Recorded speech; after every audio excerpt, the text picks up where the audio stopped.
Nais mo bang simulan ang iyong araw na may kapayapaan at tiwala sa sarili? Kahit pa may mga hamon at pangamba na bumabalot sa iyo. Maraming tao ang nagigising na puno ng alalahanin, trabaho, pamilya at ang hindi tiyak na kinabukasan at nararamdaman nila ang bigat ng buhay. Ngunit may paraan para magsimula ng araw na may pananampalataya at katiyakan.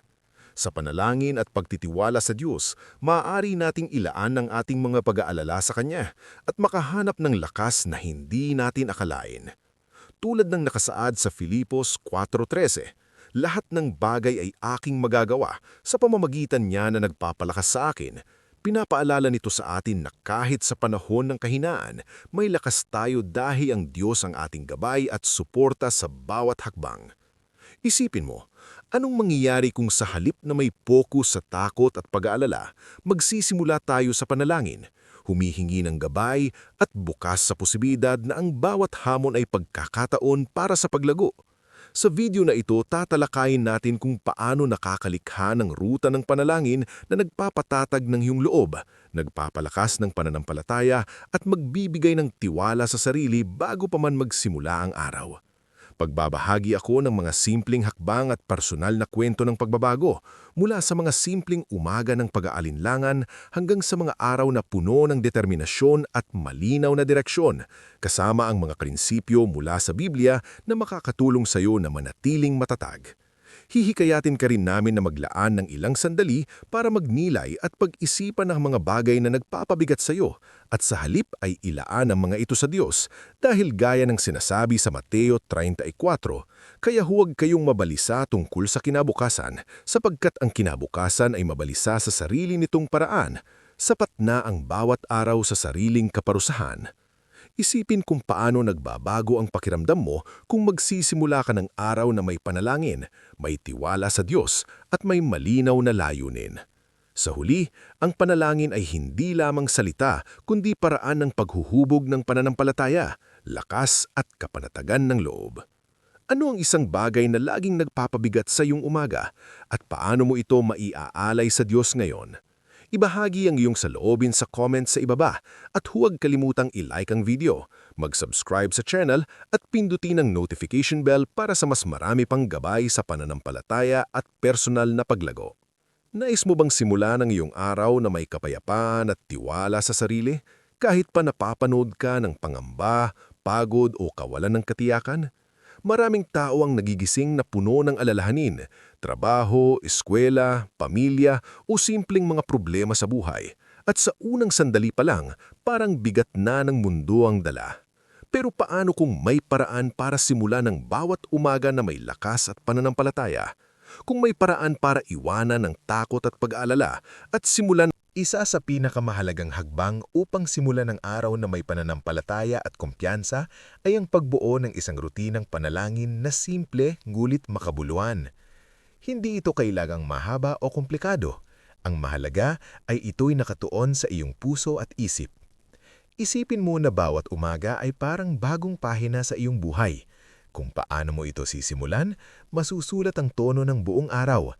Halimbawa, si Marco, isang empleyado sa opisina, ay dati nagigising ng walang direksyon at agad na nadadala ng stress sa trabaho. Nang nagsimula siyang maglaan ng 10 minuto tuwing umaga para sa panalangin, humisingi ng gabay at lakas sa Diyos bago buksan ang kanyang telepono o email, nagbago ang kanyang buong perspektibo. Ang kanyang mga simpleng salita sa Diyos, "Panginoon, gabayan mo po ako sa araw na ito at tulungan mo po akong maging matatag," ay unti-unting nagdala ng malinaw na pag-iisip at kapanatagan. Isa pang praktikal na hakbang ay ang pagsusulat ng mga intensyon para sa araw. Sa halip na basta bumangon at agad na harapin ang listahan ng gawain, ilista muna ang 3 pinakamahalagang bagay na nais mong gawin na may tamang layunin at pananampalataya. Maari mo ring isama sa listahang iyon ang mga panalangin para sa iba, pamilya, kaibigan o kahit kakilala na nangangailangan ng tulong. Sa ganitong paraan, hindi lamang sariling lakas ang pinapalakas mo, kundi pati ang pakiramdam ng koneksyon at pagmamalasakit sa iba. Sa paggamit ng mga talata mula sa Biblia bilang gabay, lalo mong napapatibay ang iyong pananampalataya. Halimbawa, sa Josue 1:9, sinabi, Huwag kang matakot o panghinaan ng loob, sapagkat ang Panginoon mong Diyos ay sumasa iyo saan ka man magpunta. Ang konteksto ng talatang ito ay matatagpuan sa simula ng bagong yugto ng buhay ng mga Israelita, kung saan si Josue ay pinapayuhan na maging matapang sa pagharap sa mga bagong hamon. Sa modernong buhay natin, kahit anong sitwasyon, trabaho, paaralan o personal na laban, maaari nating ipaalala sa ating sarili na hindi tayo nag-iisa. Sa pamamagitan ng panalangin at pagsunod sa Diyos, nakakahanap tayo ng lakas na hindi natin akalain. Habang binubuo mo ang rutinang ito, maglaan ng sandali para huminga ng malalim at magnilay sa mga bagay na nagbibigay sa iyo ng pangamba o kaba. Isipin mo na bawat paghinga ay parang paglalabas ng iyong takot at aalala, at bawat paghinga papasok ay nagdadala ng kalinawan, kapayapaan at lakas. Maari mong sabihin sa iyong sarili, "Itinataguyod ko ang aking araw sa pananampalataya. Huwag akong matatakot, may gabay at lakas ako mula sa Diyos." Ang simpleng hakbarla ito ay unti-unting magtatayo ng kumpiyansa sa sarili at magbibigay ng direksyon sa araw mo bago pa man magsimula ang mga abala at hamon. Ngayon, huminto sandali at tanungin ang iyong sarili. Ano ang 3 bagay na nais mong ialay sa Diyos ngayon upang magaan ang iyong puso at simulan ng araw ng may tiwala at kapayapaan? Sa susunod na bahagi, tatalakayin natin ang mga kwento ng tunay na pagbabago, kung paano ang simpleng panalangin tuwing umaga ay nakapagpabago ng pananaw, pag-uugali at buong buhay ng mga taong tulad natin.